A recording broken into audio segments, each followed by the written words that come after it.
පාරේ යන හැම වාහනයකටම පුළුවන් ඔයාව ගමනාන්තයට ගෙනියන්න. හැබැයි ඊටාම සීමිත වාහන කිහිපයකට විතරයි පුළුවන් ඔයාගේ හදවතේ ගැස්ම පාලනය කරන්න. අවුරුදු 25ක් පරණයි කියලා මේක අතහැරලා දාන්න එපා. අලුත් ලක්ෂ 200ක සුපිරි වාහන පවා පාරේ කොන් කරලා අදටත් හැමෝගෙම අවධානය හොරකම් කරන්න ඇයි කියලා ඔයා දන්නවද? ඒ මේකේ තියෙන ඒ ලෝස්ලං ආක්‍රමණශීලී පෙනුමයි පිරිමිකමයි නිසා. මේක නිකම්ම පරණ ජපන් කටුවක් නෙවෙයි. මේක පරම්පරා ගණනාවක කාර් පිස්සන්ගේ හීන හැබෑ කඩපු.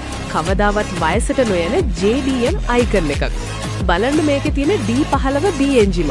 විශේෂයෙන්ම 3 stage VTEC තාක්ෂණය. තෙල් ටිකක් වැඩි කරගන්න. හැබැයි ඕන වෙලාවට VTEC එක ඇරලා පාරේ ඉගිලෙන්න මේකට තියෙන පුදුම හැකියාවක්. ෂෙල් එකේ බර අඩු නිසා මේක ඇත්තටම පියාඹන එකක්. EK3 එකක් කියන්නේ මොඩිෆිකේෂන් පිස්සන්ගේ පාරාදීසයක්. VIRS ලුක් එකට හරි එහෙමත් නැත්නම් සම්පූර්ණ Type R කන්වර්ෂන් එකකට හරි මේ කාර් එකේ තියෙන මාරම ගැළපීම. ස්පූන් මිරර්ස්, කාබන් හුඩ්ස් මේ හැමදේම එක්ක EK3 එකක් පාරේ යද්දි කාර් පිස්සන්ගේ බෙල්ල කැඩෙනවමයි. හැබැයි පරිස්සමෙන් මේ ලස්සනට යටින් ලොකු අනතුරක් තියෙන්න පුළුවන්. විශේෂයෙන්ම මලකඩ. ලංකාවේ මුහුදුහලඟක EK එකේ ෂොක් මවුන්ට් දිරනව වෙඩි.